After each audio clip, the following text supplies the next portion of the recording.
confidential. We are here to listen, answer questions, and help you through this challenging time. We believe every choice matters at Life Choices Pregnancy Care Center. What if you could design the perfect furniture store? That's easy. First, you'd have a low price guarantee so every single customer knows they're getting a great deal.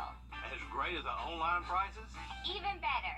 Then you add a great selection of quality furniture. Personalized service. Lots of customizable options. And your own free designer. Ooh, I like that. Good, because our family name is proudly on it. Is Weinberger's the perfect furniture store? Yes, it is. He was going to tell me it's believed on the day that I was rescued. Real people. This is not you. It's not me. Real problems. We thought, oh, well, they're going to let her go. Real life solutions. It will save lives, no doubt about it. Investigate TV Plus. Helping people is simple. Your safety comes first with the First Alert Radar Network. First just got faster. Live from Augusta, you're watching News 12 at 6 o'clock. Cross Creek High School making moves to get back to the gridiron after a tough start to the season. We have an update for you next on News 12. But first up tonight, Augusta leaders got a first-hand look inside the Webster Detention Center today. The tour came after repeated concerns from the sheriff about overcrowding there, broken jail locks, and even drugs. Craig Allison live for us at the detention center. And Craig, you were there for the tour. What kind of issues did you see? Well, in front of Augusta leadership as well as the media, Sheriff Richard Roundtree didn't sugarcoat today's tour here, saying that the entire facility is a safety hazard and cannot contain the inmates that are inside. The money he's asking for this wouldn't solve anything. It's merely just to catch up. We're in critical need right now. A jail made to hold just more than 1,000 beds, filled with more than 1,200 inmates. It's an issue Richard Roundtree says he's been trying to address for 8 years, back when he first noticed the population hit 800 in the first half of the 2010s. Just to catch up, the sheriff is asking for a new pod, but the fix is set to take 3 to 5 years to build and $34 million. This was designed to be a jail. Right now we're running it as a prison, and we weren't designed to run a prison. We're checking in daily. After the walkthrough, leadership weighed in their priorities. But what can we do to make sure that folks aren't just sitting in jail waiting for trial? What can we do to make sure that there are programs in place to keep folks from coming to jail in the first place? I think the conversation is so relevant and so needed that, the sheriff is having problems recruiting folks to want to work in the jail because of the current conditions. Regardless, any solution approved soon will be a long road. When you go in the most dangerous pod and you see that the locks are broken, that's scary. That is scary. Now, because of those locks that Commissioner McKnight just mentioned there, we actually had a few inmates burst from their cell doors while we were inside the block. Now, we did have a number of deputies with us throughout the tour to keep us safe, but it was one of those safety concerns that Sheriff Roundtree wanted to highlight during the tour. Now, Craig, just so viewers know, cameras were not allowed inside there on that tour today, but tell us about some of the other things that you were able to see today. That's right, Richard. Some of the property damage that you could see inside was from the lighting inside of the cells. Inmates are actually breaking the lighting that is on top of the ceiling and using it to make shanks. Richard Roundtree saying that an armory was being formed with some of the inmates being able to form those better than others and kind of hand them out. Over just about a dozen actually were confiscated within just the past 2 days. Dangerous situation inside that facility for everybody involved. Craig, thanks for the update there. Hopefully they can get some solutions on the table soon. To weather now as we give you a live look at the rest of the forecast for you in just about 10 minutes. It seems like from the start of this football season, fights and game cancellations have followed the Cross Creek football team. As Nick Veland tells us, for the first time in more than 2 weeks, tonight the team is getting back on track and back on the field. Never yield, never break. We can be pushed to our breaking point, but we're not going to break. Cross Creek, moving forward. We're still going to fight. We're still going to compete. Never yield, never break. For a season, far from ordinary. One game at a time, right? So to keep the guys focused on pushing forward and getting better every season is we can't dwell on what happened last week. In a 7-week season, the Razorbacks have only played 3.5 games because of violence and disciplinary actions from the GHSA, including a week of not being able to practice. It was a bit stressful because not being thrown off of your regular routine, but seeing the boys throughout the day in the building, they kept my spirits up a whole lot. Setbacks during the season, Horn says that some of the highest numbers of students playing football. Cross Creek says that they've served their punishment. It's already been handled and taken care of. We're just trying to push forward. We're in region play right now. From here on out, it's region play, where it counts. Not yielding, not breaking. No one's going to sit there and say, well, Cross Creek football didn't try to compete when they stepped on the field. And that's what I'm going to preach that every year. Compete, work hard, leave it on the field. And Cross Creek will continue in this region play this Friday at ARC. These washers and dryers are about to give some people a fresh start here in Augusta. The Augusta Rescue Mission getting set to open a space for lower income people and those experiencing homelessness to wash their laundry. As our Sydney Hood tells us, these fresh services will be free. It's something we all take for granted, having a place to go to wash our clothes. But Augusta Rescue Mission is changing that. We see men who are living in their cars and they have jobs, but they have nowhere to wash their clothes. And they'll ask us, can we use your laundry? May I use your laundry space just for today? And we realize that that's happening more and more often. So they took this room and made some changes. We got 2 new washers, 2 new dryers, brand new flooring, painted the entire space, installed a sink. It took $13,000 to make this happen. We received a grant from the Krill Harrison Foundation. We wrote a grant asking to renovate this room and decided that not only would we get new washers and dryers, we would transform this room into a space where maybe we could offer more help to people who need to wash their clothes and their linens. Something so basic some of us may not think about not having. We figure if we offer them some laundry services completely at no cost, they can come do laundry, fill security, and also possibly feel a lot better when they have to go to work, or even give them maybe a little bit of assistance in their already limited budgets. All of this at no cost. Our goal is that we would supply all detergent, everything they need. All they would need is to bring their dirty clothes. We'll give them laundry baskets starting at 2 times a week, Tuesdays and Thursdays. We would love to do this every day of the work week. The laundry services will open up in a couple of weeks. All you have to do is call, make an appointment, and show up with your laundry. In Augusta, Sydney Hood, on your side. And that'll be a blessing to a lot of people in town. Gap Ministries is also planning to open up free laundry services to the public in November. The goal is to meet people where they are and help them with those basics in life. Another county getting set to announce their Teacher of the Year tonight. The Columbia County Banquet is this evening. The 5 finalists are right there on the screen. Brooke Andrews from Stallings Island Middle, Allison Dixon from Greenbrier Elementary, Crystal McDowell from Greenbrier High School, Cassandra Rodriguez from Evans High School, and Jennifer Roper at River Ridge Elementary. Good luck to all those teachers, and be sure to check back tonight for a look at this year's winner coming up on News 12 at 11. You know what? A cup of coffee can help you build relationships with your local law enforcement. We'll show you how it's working next on News 12. And high temperatures look to remain in the 80s the next couple of days, but we are going to see a big weekend cool down. We'll have that full forecast next. Time and up again by the middle of next week. Looks really good, Riley. Thank you. Today is National Coffee with a Cop Day. The Aiken Department of Public Safety wanted to give people a chance to meet their local law enforcement officers. Maria Sellers spoke to officers about why they do it. They don't earn enough respect. An eye-opening moment almost 30 years ago showed Braun and Vicki Pruitt the importance of building relationships with law enforcement. There was an officer on a scooter driving down the street, and we stopped and talked with him, took a picture with him.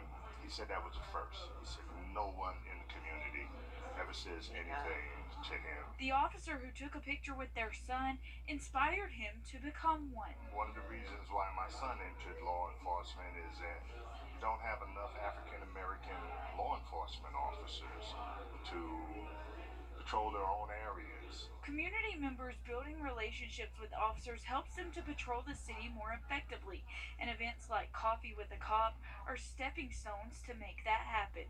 Creates more of an open atmosphere between the public and our department, where they feel safe and secure talking to us, sharing information with us, and partnering with us to solve issues and concerns. They're not just officers, they're humans, they're people. When they take their uniforms off, they like us, plain civilians. In Aiken, Maria Sellers on your side. Another Coffee with a Cop event just wrapping up at Village Cafe in Woodside Village, something they try to do more than just once a year. Looks like a big success there. Wanted more angels to help kids in need this Christmas. We'll tell you how you can join the ranks after the break.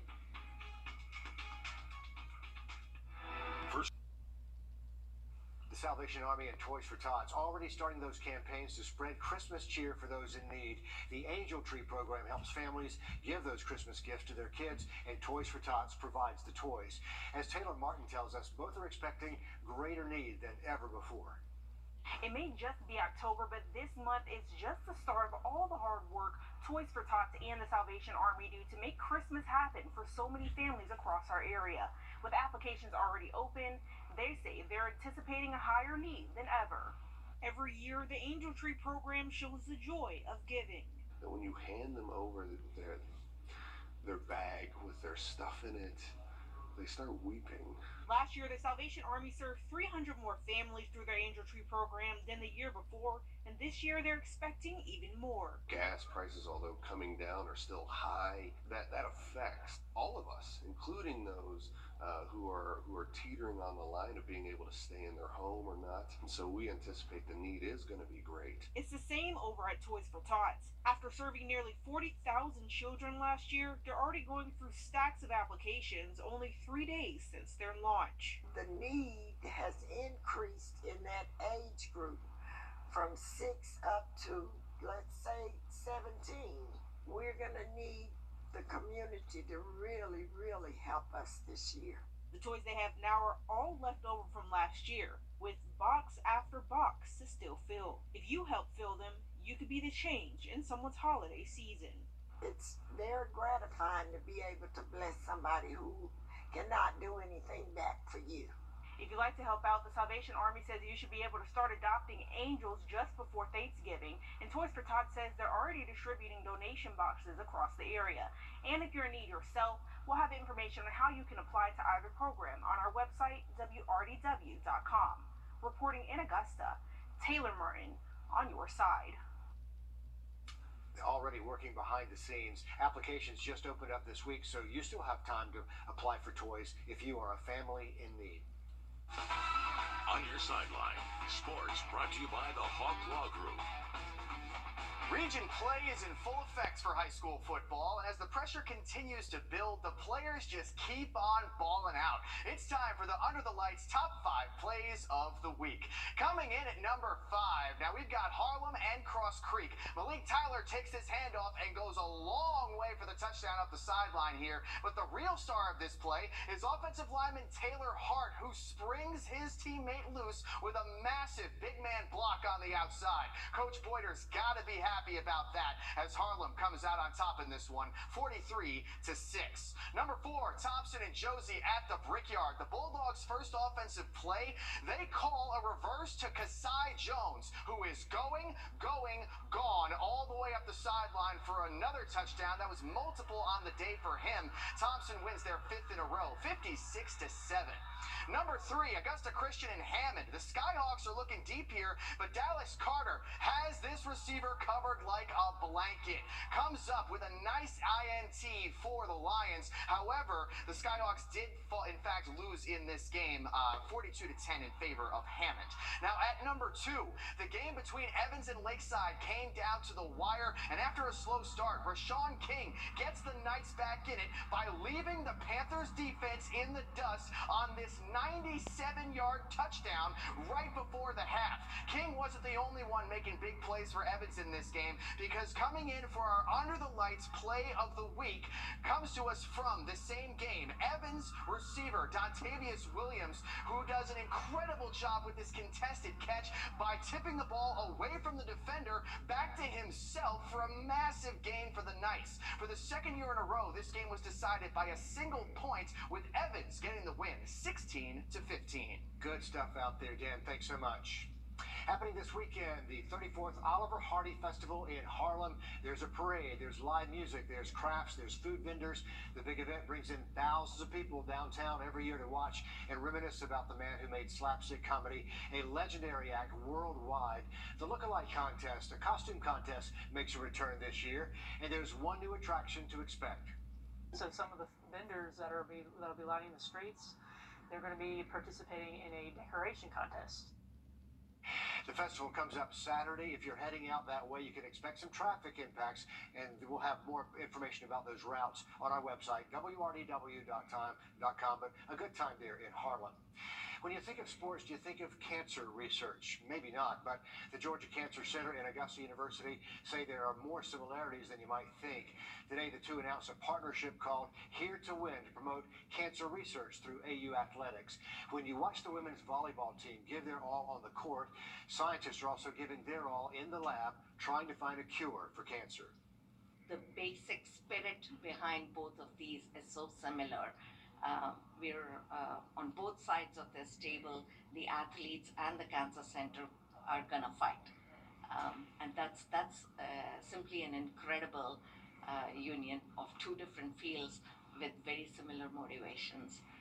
So during this Friday's volleyball match, Augusta University is asking all attendees to wear pink for cancer research, just like the team. And there's going to be fundraising that will go toward the Georgia Cancer Center's research going on right now, 24/7, right here in Augusta. Riley. Well, looking ahead to those Friday night football games, kickoff temps should still be close to 80 degrees, but will fall into the 70s during game time. Now look at that cooler weekend for us just after the break. On BrandSmart USA's grand opening in their own words? Our First Alert has always given you the edge against severe weather. And now, with our new First Alert radar network, First just got even faster. This is the most advanced weather radar around, filling in the gaps that have plagued our area for years. With up to 10 times the resolution of other local radars and technology that can pinpoint right down to your street. No other station can provide you with this type of enhanced weather coverage. You'll only find it here, putting your family safety first with the First Alert radar network. First just got faster.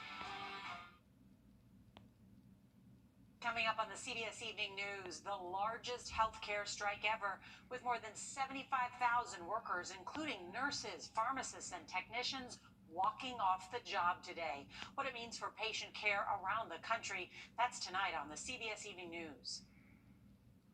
Our live look from our Beach Island camera showing sunny skies over some portions of the area. We are starting to notice some high-level clouds filter into other portions of the CS array, but we're hoping this does not cover up our sky so we can see that space station later tonight. And I believe we should be able to check it out still.